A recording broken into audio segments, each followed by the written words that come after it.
Hey, how's it going? Hey, what's up there, Paul and Tess? We're doing great.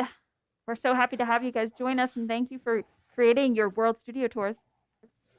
So who should we choose first? Why don't you guys tell us a little bit about where you're from and your companies, and then me and Tess will decide which one of you goes first.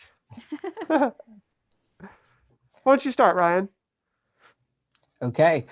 Well, our studio tour is based out of Cumberland, Maryland. So we're about 2.5 hours south of Pittsburgh and about 2.5 hours west of Washington, D.C. Small city of about 80,000 people in our county. We have a 900 square foot studio space, and we've been in business for about 4 years now. And we recently just completed a build out on a mobile production vehicle. I saw that. I'm very excited for you. What a cool production truck that you put together. Thank you. Cliff, why don't you tell us a little bit about your streaming studio and your business? Sure. Hi, I'm Cliff Sobel. I'm founder of the Streamcast Network. So we have a 7,000 square foot building here, and we use about 3,000 feet for live streaming, and that's anywhere encompassing 1,000 square foot studio plus areas for talent, for a green room, workstations, for technical directors. And we work with anybody from the guy in Main Street to some of the largest multinational corporations, helping them either with episodic programming or virtual events or training. Awesome. RJ, why don't you tell us a little bit about your company and the streaming studio that you have? All right, I'm RJ Murdoch with Emerald Coast TV. Basically, I've always been a multi-camera live switching type of guy from the early 2002, actually probably as early as 1998 with the old analog systems. But that's my niche, and when it came to upgrading everything back in 2012 to HD, I finally decided to try to get into live streaming, and I started off with a local high school for their 60th anniversary band celebration, and it just kind of took off from there. And then the last couple of years, I've been doing helping the local chambers of commerce and other organizations put TV shows on the cable, and I created a studio space, but nothing as large as what you guys have. And you'll see with my little tour, basically I'm working right now as a studio space within a 20 by 13 foot office space, but pretty good transformation if you get a chance to watch at least the trimmed down version of the walking video. And Paul and Tess, I didn't realize masks were required, so let me get my mom and we'll be good to go. Oh my gosh, that's hilarious. Yeah, we are in studio together, and things aren't so good over here in PA, so we got to do it. Well, why don't we go ahead and start with your tour, RJ, and then we'll go to Cliff's and Ryan's in just a moment. So let's kick it off, and then I'm sure we'll get a lot of questions in the chat that we'll talk to you about. Here we go. Cue that wonderful beam footage.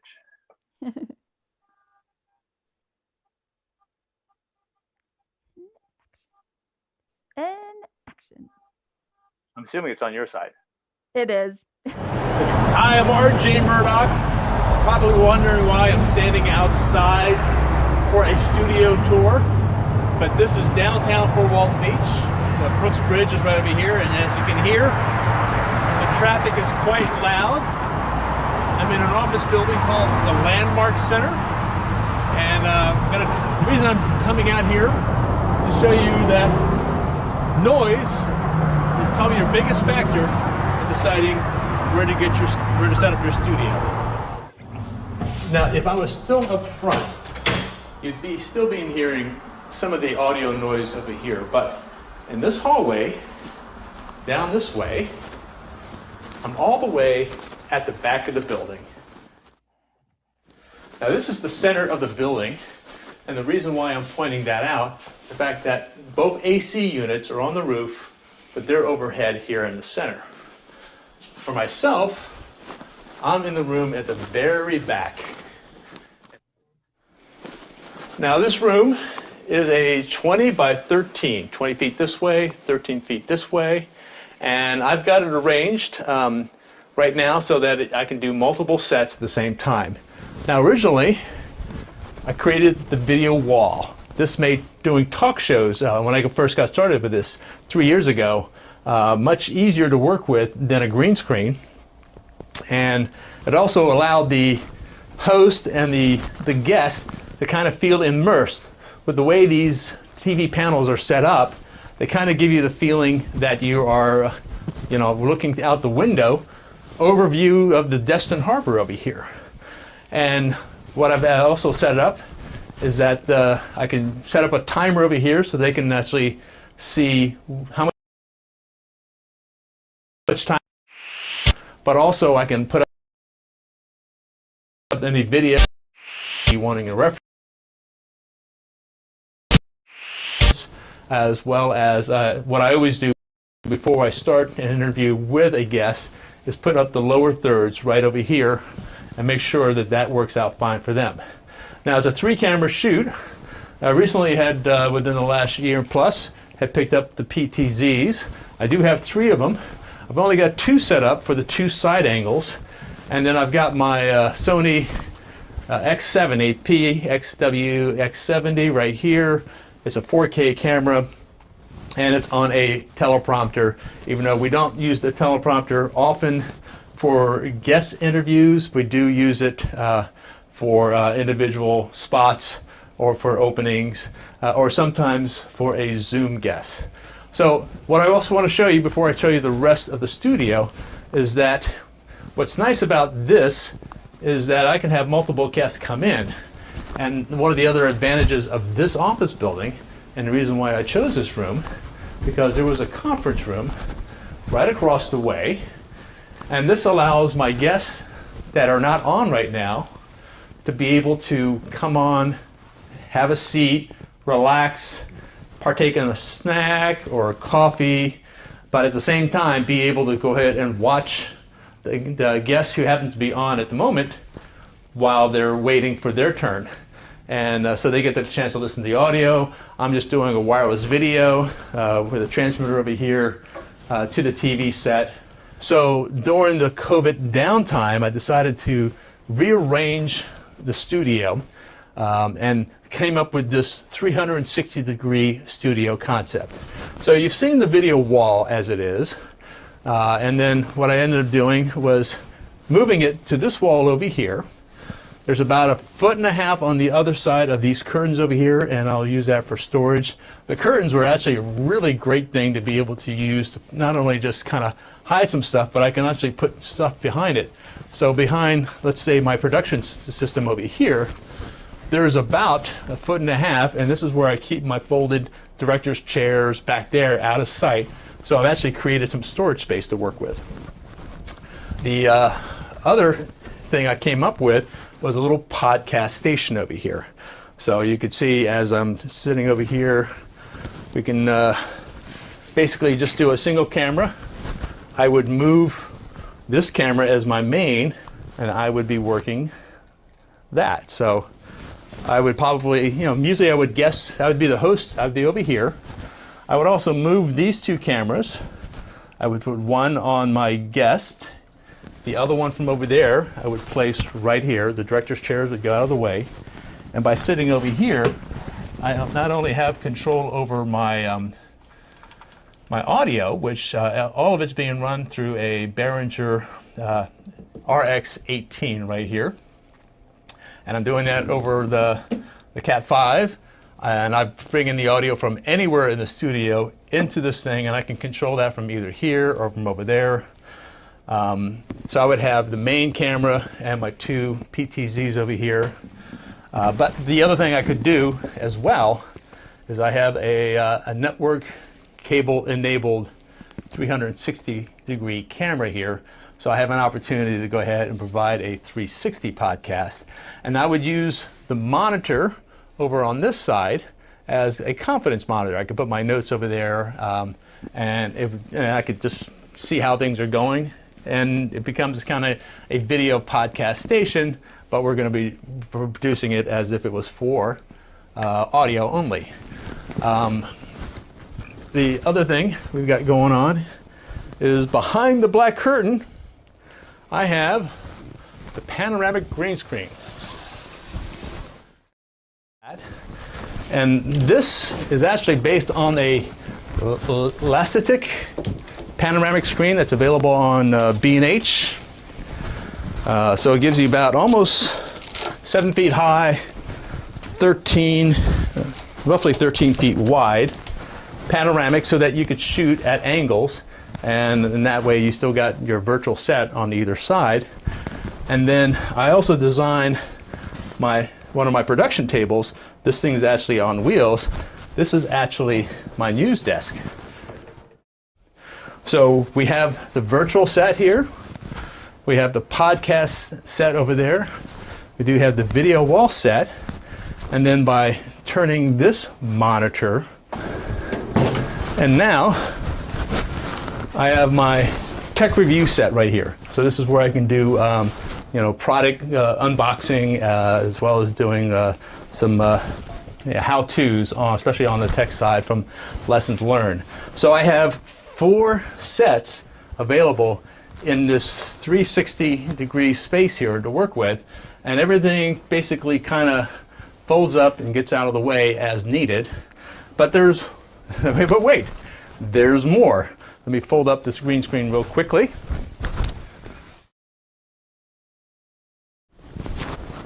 And then I would put my 360 camera in the center, and what I have now is a 360-degree round table podcast capability. So there's 5 different set capabilities here. Looking forward to starting to produce some content here coming up in 2021, utilizing all the changes that we've made to the setup here, and it's going to be exciting. Some good stuff happening. So that's the studio. That's all, folks. I absolutely love it. We've got a lot of behind-the-scenes videos to look at, so we're going to get right to Cliff Sobel's video. We would like to check our audio really quickly. We turned it up a little bit. We are wearing our masks for safety, so it's been a little bit, but let us know in the chat, how does our audio sound? We're going to go right to Cliff Sobel's studio in New York City, and we'll be right back.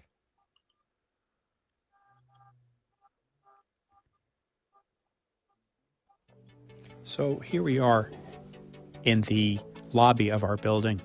The outside of the building is very nondescript, so we wanted to create a nice environment for when clients walk in. And we have clients of varying sizes, all the way up to multinational corporations. And they need to see that we're a substantial company. And first impression is a lasting one. As we walk through here, this is an area where I have a work area here. We also have a couple of desks for technical directors, when we're doing large-scale live streams. We have also kind of like a green room, kind of a lounge area for guests, for clients, when we're producing a live stream. And then we walk into the studio, and the first thing you'll notice is we have this very large green screen. This green screen is probably about 25 by about 30. We wanted to be able to do full-body green screens. So that's why we have green screening this large. And if you look around the room, you'll notice there's railing completely surrounding the room. So what that means is we can either put the green screen somewhere, or we can put up backgrounds wherever we want and shoot from any angle or direction. Then if you look up, you'll notice that we have lighting grids. And those lighting grids are to light the green screen, or if we create sets, and we have a lot of Kino flows. And while we do use LEDs, we also like the look that we get from the Kino flow lights.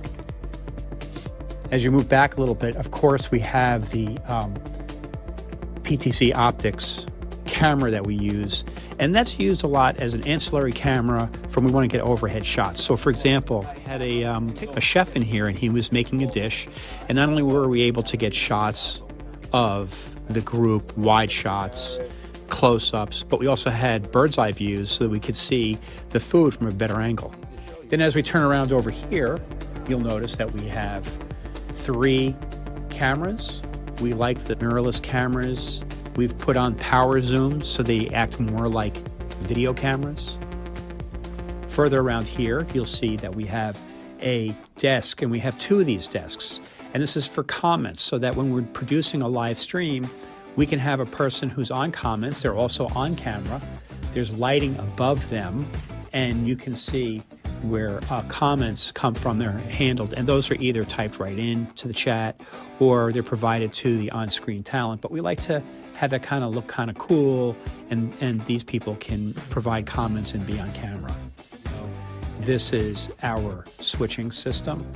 We're using vMix with all different kinds of accessories, as you can see. We also have a station right here where we keep all of our mics. We have a lot of lavs here. We use both Sennheisers, we use Rhodes, as well as we have wired mics.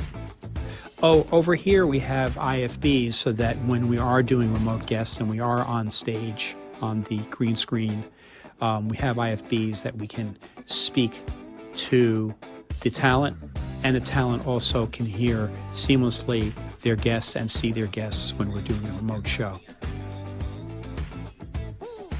We do something called multi-angle green screening.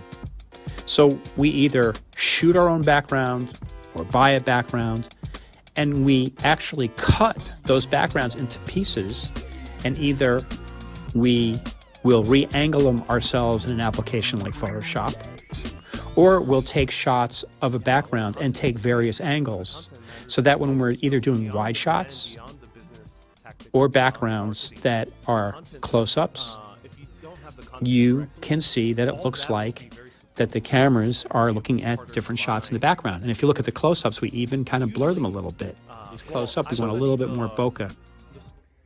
There you have a little tour of the StreamCast Network studios. I hope you enjoyed it, and I'll look forward to seeing you at NAB Live next year.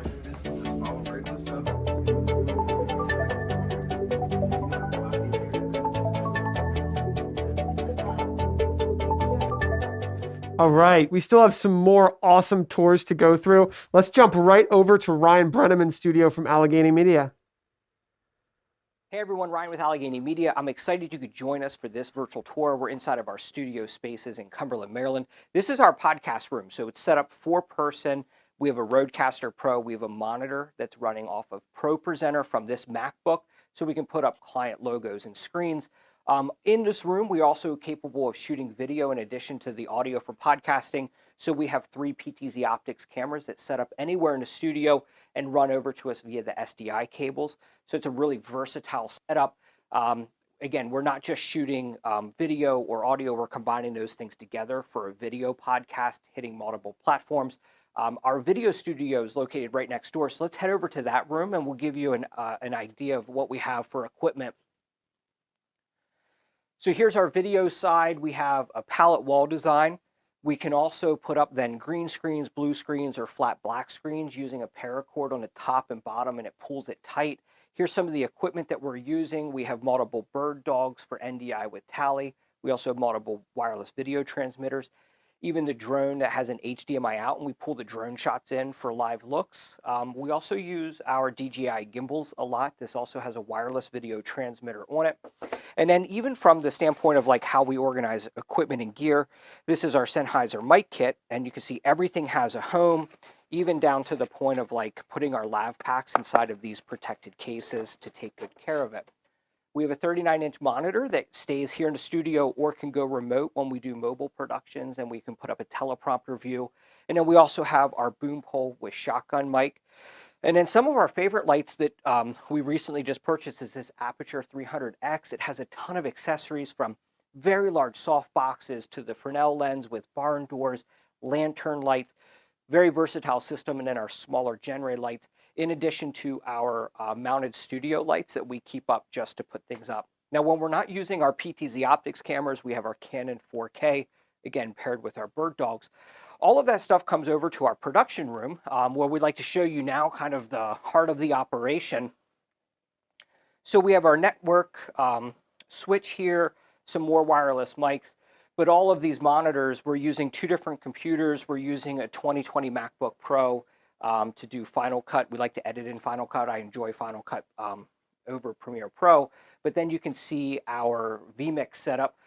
So on this, we have 4 screens. We're using 2 32-inch curved monitors to manage the productions. We have our Scarhoy controller. We have our Stream Deck.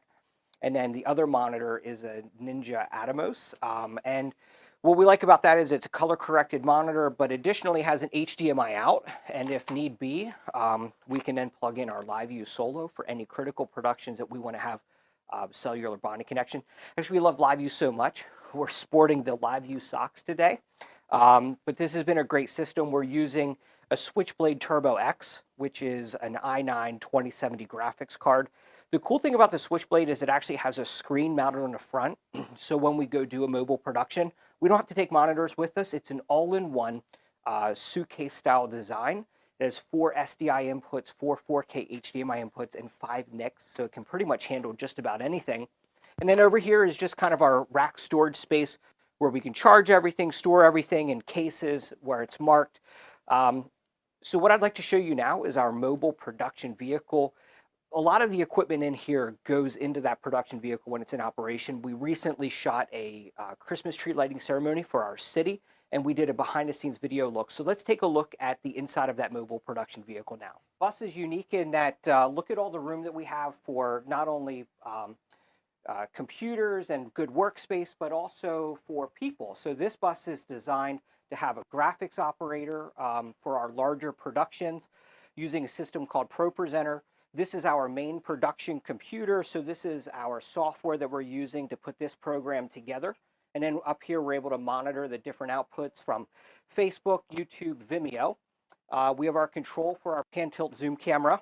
And then this position is our instant replay position. It's still set up here. This is our instant replay controller. Obviously, we're not using that tonight. But down here on the desk, you can see we're using a color-corrected monitor. This also will record. And then we are live streaming using a bonded cellular connection. So right now, this has 4 cell air cards going into it. And then this is what we'll live stream. So that's how we're able to live stream pretty much from anywhere. So over here on this rack, we have our main production computer. And then we have our network gear. This is the wireless transmitter that's sending to the TV. And then up here, we have some of our battery backup systems. This is our microphone that comes into us. So we're miking the mayor 2 different ways. One from a handheld mic at the podium that goes directly to the PA system. The second way will be a lav mic or jacket that comes directly into us. And so we can capture them 2 different ways. And then over here is just miscellaneous gear. We have a whole separate soundboard, battery backup. Everything is on a 30-minute battery backup should we lose power for some reason. We have a 30-amp service to this vehicle, as well as a separate 15-amp service that we're able to run things like air conditioning and heater off of.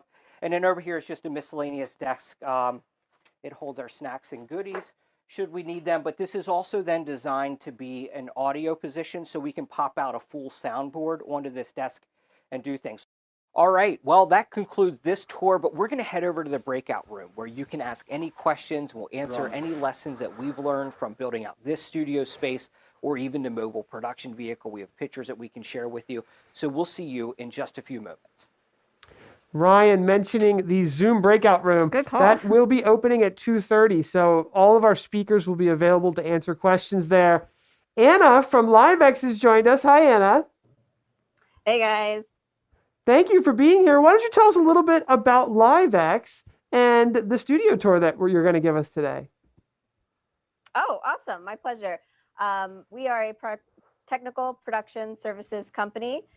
We are based in Hudson Yards, New York. And this year we opened our Green Bay office. Very excited. We have now 2 REMI desks in Green Bay, in addition to our 3 separate stations that you'll see on the tour. We also have a mobile unit. I was just having some window envy looking at that other mobile unit. We didn't show that because we stored it in New Jersey and I couldn't make it out there to shoot the tour. But yeah. Well, I know we're all getting a lot of questions, and folks are gonna want to ask you a lot of questions after we roll this video. But let's roll your behind the scenes video and show the audience this awesome studio that you guys have. Hi everyone, welcome to the LiveX MCR and Master Control Room. I'm Anna Cowdrey. I'm here to show you around. Let's check it out. This is our Master Control space. It's at the very center of our facility. This space is based mainly on a Blackmagic Designs workflow with an ATEM Constellation 8K and an ATEM 4ME Advanced panel. We use an Allen & Heath SQ6 for audio and we run key fill graphics from vMix on a production bot. Here we have the heart of our comm system. ClearComm Delta frame with IP cards. We have ZIP, FreeSpeak, LQ, Agent IC, Unity, and the ability to connect panels over the internet to our frame. So a lot of the time we are in comms with people and they're in their homes or in their office somewhere else, but it's like we're all in one control room together. Now this space is strategically adjacent to our studio space. Let me show you. Here we have a really controlled studio space that is 4K end-to-end. We have a remotely controlled lighting grid, acoustic paneling for baffling the sound. We have this 10x8 LED wall, Ursa Mini Pros for cameras, and also micro studios positioned in the ceiling and the grid above us. In addition to cameras, we can take in all kinds of remote feeds. Why don't I show you some of the spaces that are built to do exactly that?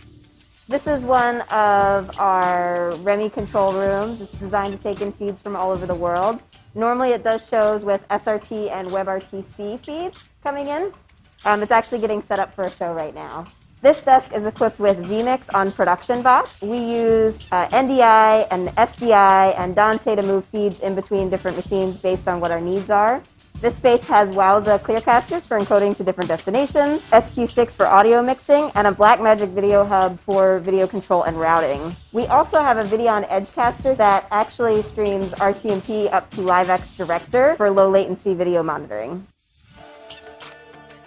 The facility is actually set up so that you can take a feed from one desk and put it on the other side of the facility or pull from one set of decoders to any of the desks here. Let me show you where that happens. Inside this whisper rack, you can find the backbone of our facility. In this whisper rack, we have our ROS Ultrix, which is a 150 by router. And on any of those channels, we can embed and de-embed audio too, which is great. And just below it, we have High-Vision Makito, 26 channels of decode and 24 channels of encode. The whisper rack is located in another one of our control rooms that is designed to do fully remote productions. Again, it uses a vMix on production bot workflow that gives us a ton of flexibility. In this space, we also have an EEG captioner, which routed out of the Ultrix, we can send any program feed to from any of our spaces, and we can caption English, Spanish, or any other language live on the feed. This control room is actually adjacent to the space we have affectionately called the Zoom farm. Let me show you. With this crop of production bots, we actually break up Zoom calls so that we have individual Zoom callers on their own video feed with their own audio feed and IFB for talkback. So this is the Zoom farm. I just have one more space I wanted to show you. This side of the facility houses our production offices, our edit suite, our kitchen, and our gear room. In here, we have all of our gear that goes out into the field when we take our mobile unit out or when we do a fly pack show.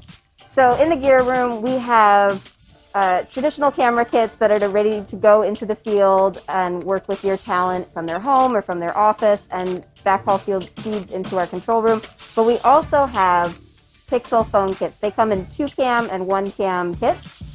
And there can be a little bit more consumer friendly and have a little bit smaller of a footprint. So that's our facility. I'm really proud of it. And I've really been amazed this year by our engineering team and how they've risen to the occasion. We've always had the studio, the master control room, and the ability to do remote shows. But this year, it's all grown threefold. And it's been really a privilege to watch our engineering team go to work and to be really dedicated to expanding the way we serve our clients. So that's our tour. Please give us a call. We'd love to hear about what you're working on and how we can work together. Thanks so much, everybody.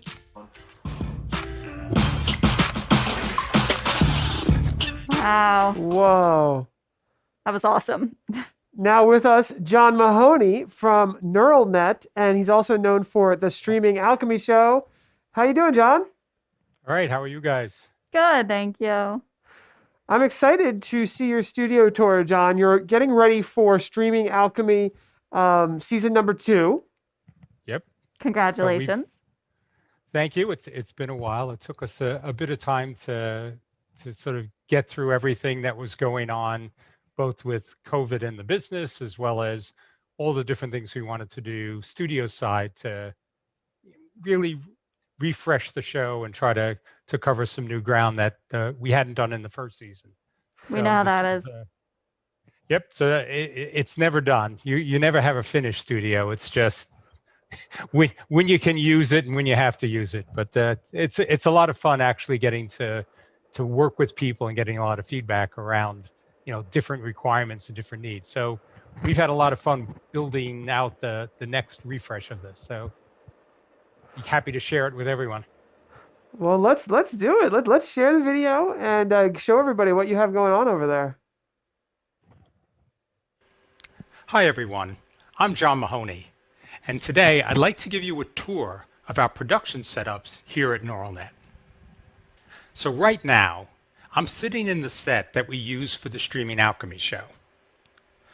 We just about finished making some changes to the set for season 2 of the show, which actually will be starting this January, and I'd love to give you a behind-the-scenes look at how we have everything set up. Well, first up is the lighting. We wanted a different look for this season, and lighting is a key part of that. We are now using desk-mounted key and fill lights to provide direct illumination onto the talent. We're using 2 Elgato key lights for this. By having the talent lights closer, we now have more control over how we can illuminate the rest of the set. For general ambient lighting, we're using 2 GVM light panels on each side of the studio that are pointed at the ceiling. And that lets the ceiling act like a big reflector that spreads soft, diffuse light around the studio.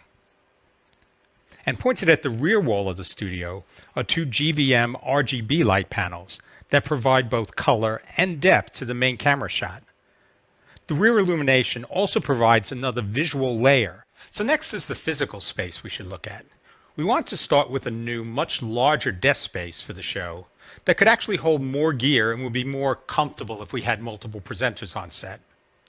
So we built this 6-foot wide by 40-inch deep desk with a butcher block top and 1-inch piping for the legs and support structure under it. We then opened up the set backdrop to give us more room.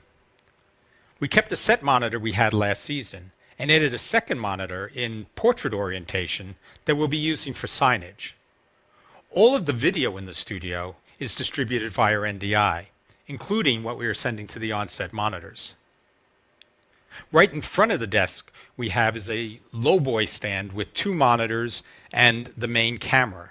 So the bottom monitor is normally used as a talent confidence monitor, and the top monitor we use for displaying comments during live shows. The cameras we're using will also be key to creating a new look for us this season. For the main camera shot, we knew we wanted a shallower depth of field to soften the background a bit. And for that, we're using a Blackmagic Design Pocket Cinema 4K camera, and we have a 24mm f1.7 prime lens on it. This camera uses a Bird Dog Flex HDMI to NDI converter to feed the switcher. Some of the side shot cameras we're using are from PTZ Optics. We're using the 20X PTZ with NDI on the right side of the set, and we're using the NDI-enabled box camera with a wide-angle lens on the left side. We've also updated our on-set gear. We've installed a dual-monitor touchscreen setup here on the desk. This will let us show various production techniques, demonstrate products, as well as switch shows in solo operator mode. When we combine the touchscreens with the Stream Deck we use for automation, we should be able to do a lot right here from this one position. So the heart of our studio is the production control center. And for this, we're using a TriCaster TC1 with a large control surface. And one of the key things for this is that everything connects to the TC1 digitally. We use Dante for routing audio around the studio. Audio sent or received from any computer-based source, like Live to Air, the TriCaster, or vMix, is handled via Dante Virtual Sound Card. On the analog side, we use a Shure QLXD for our wireless mics and a Shure PSM 900 for wireless monitoring and IFB with an onset earpiece. The audio from the QLXD is routed through a DBX 286S mic preamp and also a DBX 231 EQ for final processing. Both of these systems have Avio Dante adapters attached to bridge between the analog and digital sides. So these adapters are plugged into a compact PoE Plus switch that we have in the back of the rack, which then uplinks to the main studio network. All audio is routed via Dante through a DigiView 24 mixer. This lets us set up different mixes that we need, control the levels of individual sources, and monitor everything to make sure it sounds good. Finally, all of the audio gear is located in a single rolling rack. Since we're using Dante, we can set this rack up anywhere in the studio where we have power and access to the studio network. And this makes it easy for us to set up for either a separate audio engineer or to have the TD handle the sound as well as switching. Our network infrastructure is leveraged both for productions and for development, especially when testing new software releases that need to access our other production gear here. We use multiple 1 gigabit ubiquity switches that all uplink to a 10 gigabit aggregation switch. We also use a couple of Netgear 10 gigabit switches for any high volume NDI traffic, and that also uplinks into our 10 gigabit aggregation switch. This aggregation switch then bridges to our internet router, where we have 500 megabits down and 50 megabits up. Well, I hope you found the studio tour interesting. Thanks for joining me. Wow, what a studio tour. Now it's time to open it up to our panel, and I'd like to start with Cliff. Cliff, can you tell us a little bit about your experience with customers and inviting them into your office? I'd be interested to hear what it's like having such a great studio. So it depends upon the customer and how elaborate it gets. I can talk to you, I think maybe the latest large-scale project might be just fun to talk about. We have a client who's an organization that deals with digital advertising, and their members are Netflix, Roku, Hulu, Disney, NBC Universal, and the list goes on and on. And we were fortunate enough to start working with them through actually another client. And we developed a good reputation with the first client, which led us to them. And we started out by doing just very little projects for them just to prove credibility. And over time, those projects began to grow until the last stream we did for them was actually 4 simultaneous streams, and I think about 40 different presenters over 3 days. Ryan Brennaman was the chief technical director of that.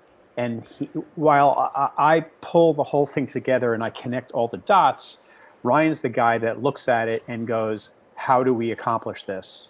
Mm-hmm. And I got to tell you, there were so many moving parts to this project that nothing could go wrong. And especially when you're working with a client like that, it's mission critical. Yeah. And that started with the generators.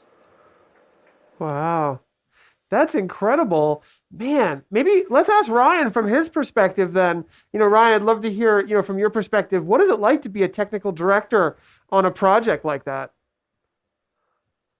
Well, it's a lot of work, right? But it begins in the infancy stages of just realizing what does the end result have to be.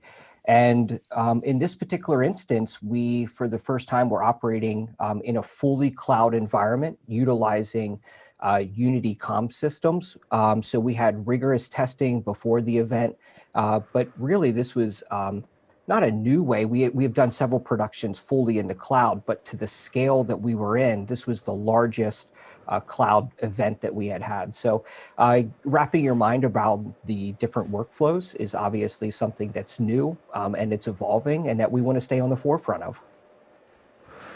Incredible. Let me throw it over to Anna over at LiveX. I know you've done a lot of political sessions during the election and talking about things on Zoom and virtually. Anna, tell me about some of the projects you've been involved in. Yeah, absolutely. I mean, I think we can all say we're having a pretty crazy year, and we've had to make a lot of adjustments in the way we think about things and the way we do things. One of the things is, like, early in the pandemic, we were very, dare I say, snobbish about Zoom, saying, like, why would we ever do that? And then, of course, this client came to us. They said, we have A-list talent, and we want to use Zoom because that's what they'll know how to use. That's what we can get them on board with. That's what they're going to go along with. And so that was actually the birth of the Zoom farm, right? This crazy thing with all these monitors and all these machines set up redundantly.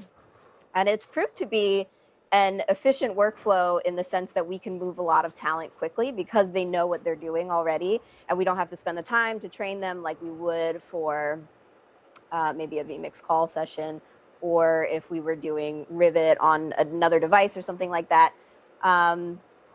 So that was the birth of that. And it's turned out, you know, we can do a show with 30 some people pretty quickly, or we can move people around however we want to, pin them. It's provided a lot of flexibility. And for us, it meant sort of adjusting, like, well, what are our priorities? Our priorities are making sure that our talent is well taken care of and that they're giving a really good show. So it's about meeting them wherever they are. So that's one of the biggest adjustments we've had to make. Yeah, I could totally see that happening in today's day and age. We're using Zoom now to bring you guys in. At the end of this show, we're hoping to have 500 people in a Zoom meeting, all doing trivia together. So it's an interesting tool. In fact, something I'll throw out to you to check out, it's called Zoom OSC. And some of you may be familiar with Touch OSC. It's a controls software. Now there's something for Zoom where you can take 500 people and switch them like a cloud-based video mixer. So very interesting stuff. Let me throw this over to RJ. RJ, you've been doing a lot of great projects, especially in your local community.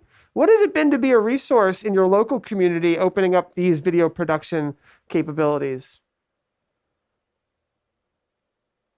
Is RJ muted? Yeah, sound guy, not knowing There how he to turn is. off the mic. What I was about to say is that a lot of times people are amazed at what I end up producing, because I'm really kind of a one-man band with an add-on cameraman every once in a while. And one of the freedoms I've been given, you know, I stayed away from remote cameras for quite a long time because I like recording on all my cameras. It wasn't until NDI came out where I can actually record over the network that I finally started embracing it. So I've been able to do provide people with a lot more camera angles from just a one-man band. And I literally roll this road case up, just one road case, pull out a flat screen from there, and go to work. And so everything is all set up in that. So again, some people are thinking there's going to have some guy with a camera, maybe a phone, but they're kind of amazed when I'm like, oh, no, especially if we're doing Zoom, we got audio issues we got to deal with. You know, there's a lot to deal with, and they're always amazed at pulling out all the equipment I have. So you guys are, a lot of these studios, I'm really very impressed with them, and if I wish I had that market in my small little sleepy town, beach town of Fort Walton Beach, Florida. I'm like Tom Sinclair.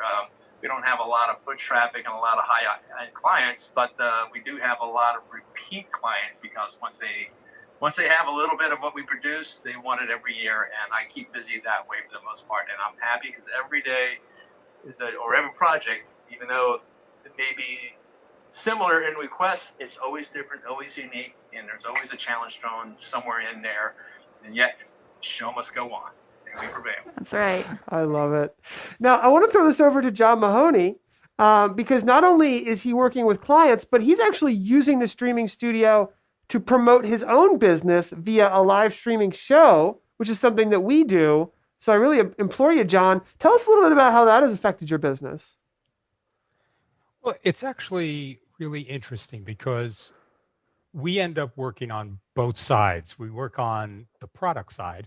So you're starting to look at how we set things up for what our client base will need. How do you make things that have simple workflows and everything that goes with that? But then in producing our own show, which sort of highlights some of these things and also has a training aspect where people are able to look at the production space overall and figure out how to integrate different products. Those two things combine in a very interesting way for us, because now there's an appreciation from the production side, what goes into using not just our products, but how our products integrate with other systems, how that all works together, as well as sort of from the technical side of what do we have to start to add into core products. So it's marketing on one hand, but it's also an experiential lesson, sort of how do you actually consume our products in a real production environment. And so both of those things combined, we think has been really helpful for how we approach product and new releases and new features. We have had the exact same experience here where we're producing the show, we're figuring out all the different parts and pieces, whether maybe we only specialize in one side of it, the cameras, but being part of it all and part of the community has made a big difference for us. Let me circle back to Ryan, would you like to respond to that, John? No, I mean, I agree. A lot of this, I think everybody on this panel will probably concur. You get a lot back from the community, both in terms of, what you're doing and where you need to focus, but also in terms of opportunities and where's the next place that you could apply what you're doing to solve another problem, to make something else easier. So totally, connect with what you're saying there. Let me throw this over to Ryan. Now, Ryan, could you tell us a little bit about the history of you getting into streaming and broadcast? Because you mentioned that your company's been in business for about 4 years.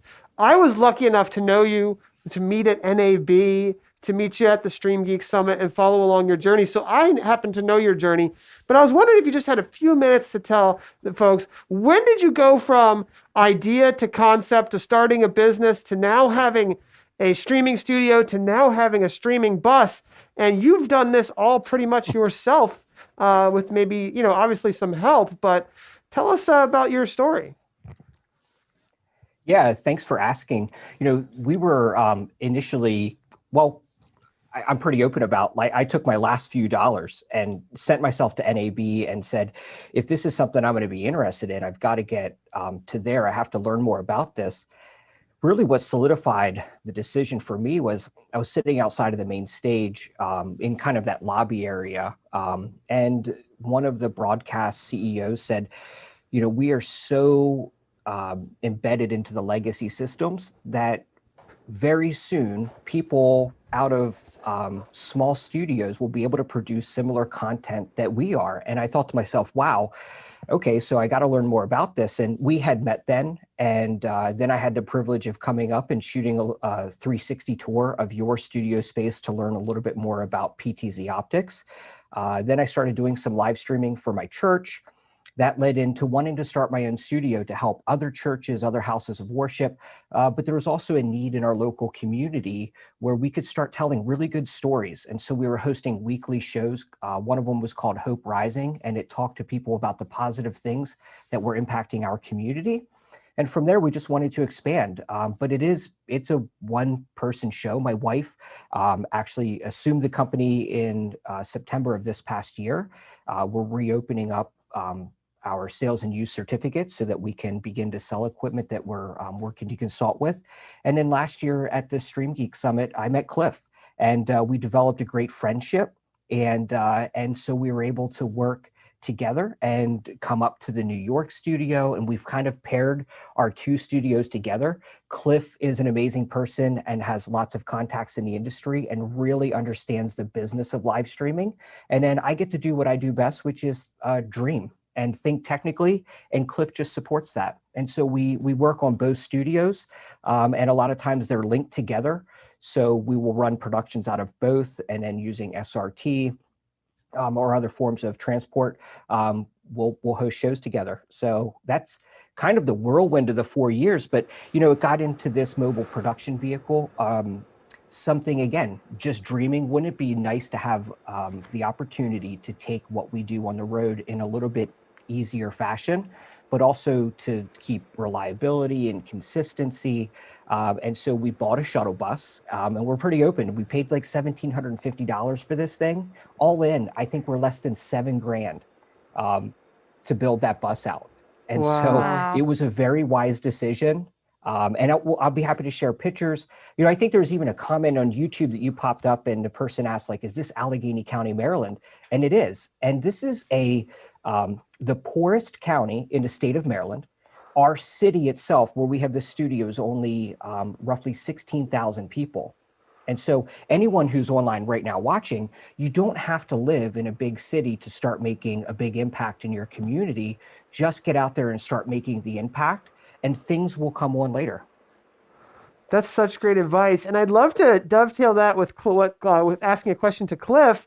Tell us about the business side, Cliff. What is it like to talk to these customers? What are they asking you? How do you sell a live streaming job?